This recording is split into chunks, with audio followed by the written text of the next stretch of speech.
Hello, welcome to eCBSC online classes. In this video, we would be covering quadratic equations for class 10th. The topic is finding roots of quadratic equations using a method called split the middle term method. It is part B video in the series on quadratic equations. We know that algebraic equations in the generic form ax square plus bx plus c equal to 0 are called quadratic equations, where a is not equal to 0 and coefficients a, b and c are real numbers, right? And in the previous video, we have shown that if f of x is a quadratic polynomial, then f of x equal to 0 is called quadratic equation. It means that zeros of f of x are going to be the roots of f of x equal to 0. Please take a note of that. If a real number beta satisfies the equation ax square plus bx plus c equal to 0, then beta is called a root of the equation. It means a beta square plus b beta plus c is going to be 0. And you may recall that in the chapter on polynomials, we have shown that quadratic polynomials can have at most two zeros. So now we can say that quadratic equations can have at most two roots. Please take a note of that. In this video, we would be learning to find roots of quadratic equations using a method called splitting the middle term method. It suggests that we have to find two numbers p and q such that p plus q is going to be coefficient of x in the equation ax square plus bx plus c equal to 0, and pq is going to be equal to product of remaining coefficients. Those are a and c, right? It means factors of ax square plus bx plus c equal to 0 can be obtained by finding two numbers p and q such that p plus q is going to be b and pq is going to be equal to ac, right? Let's apply this idea to find roots of x square minus 2x minus 8 equal to 0, and in this process we'll learn the method. Okay, so as per the previous statements, we have to find two numbers p and q such that their sum is going to be equal to minus 2 for this particular problem, and their product pq is going to be equal to minus 8, right? Let's find factors of minus 8. Minus 8 can be written as 1 times minus 8, and their sum is minus 7. It is not meeting our requirement as we expect sum to be minus 2, right? So we know that minus 8 can also be written as minus 1 times 8. Their sum is 7. It is also not meeting our requirement. Minus 8 can be written as minus 2 times 4. Their sum is equal to 2. It is also not meeting our requirement. Minus 8 can be written as 2 times minus 4, and their sum is minus 2. It is exactly meeting our requirement, right? Now we say that p is equal to 2 and q is minus 4, right? Now we can rewrite x square minus 2x minus 8 as x square plus 2x minus 4x plus 2 times minus 4.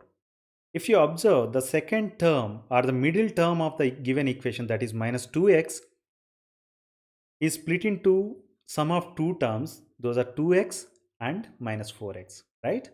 Please take a note of that. That's why the method is called splitting the middle term method. Okay. Now, if I take x as a common factor from first two terms of the equation and minus 4 as the common factor from last two terms, we get an equation like this. Now we can take x plus 2 as a common factor out of these two terms written, such that you write it as x plus 2 times x minus 4. Please note that x plus 2 and x minus 4 are called linear factors of x square minus 2x minus 8. Now, I can write x square minus 2x minus 8 equal to 0 as x plus 2 times x minus 4 equal to 0, right? This particular equation holds true only when x plus 2 is 0 or x minus 4 is 0, right? If x plus 2 is 0, then x is equal to minus 2. And if x minus 4 is 0, then x is going to be 4, right?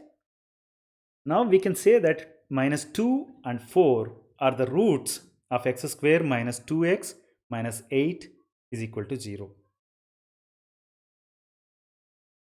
Now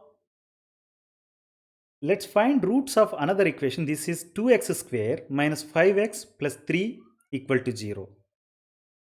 As per the method of splitting the middle term, we have to find two numbers p and q such that their sum is going to be minus 5 and their product is going to be 2 times 3, that is equal to 6. Now let's write factors for 6. 6 can be written as 1 times 6. Their sum is 7. It's not meeting our requirement. 6 can be written as minus 1 times minus 6. This is also not matching our requirement. 6 can be written as 2 times 3. Sum is going to be 5, whereas we are looking for minus 5. So now 6 can be written as minus 2 times minus 3 and their sum is equal to minus 5. This is exactly meeting our requirement. So now let's say that p is equal to minus 2 and q equal to minus 3. Let's split the middle term and write 2x square minus 5x plus 3 as 2x square minus 2x minus 3x plus 3, right? If I take 2x as a common factor from first two terms and minus 3 as a common factor from last two terms, then we get an equation like this. Now I can take x minus 1 as a common factor from these two terms written here, such that we can write the equation 2x minus 3 times x minus 1, right? Now 2x square minus 5x plus 3 equal to 0, that is the problem given. It can be written as 2x minus 3 times x minus 1 equal to 0. This particular equation holds true when 2x minus 3 equal to 0 or x minus 1 equal to 0, right? If I say that 2x minus 3 equal to 0, then x is going to be 3 by 2. And if x equal to 1, x minus 1 equal to 0, then x is going to be 1, right? So now we can say that 1 and 3 by 2 are the roots of 2x square minus 5x plus 3 equal to 0, right? Let's verify this. How do we verify? We can substitute x equal to 1 into the equation and simplify it so that you got answer at 0, right? It means that x equal to 1 is satisfying the equation 2x square minus 5x plus 3 equal to 0. Similarly, we can do the same for x equal to 3 by 2. When you substitute x equal to 3 by 2 into the equation and simplify it, you get answer equal to 0. It means that x equal to 3 by 2 is also satisfying 2x square minus 5x plus 3 equal to 0. So now we can say that 1 and 3 by 2 are the roots of 2x square minus 5x plus 3 equal to 0 and they are verified. I hope you liked the video. Please subscribe to our channel ECBSC Online Classes on YouTube and follow us on Facebook. Thank you.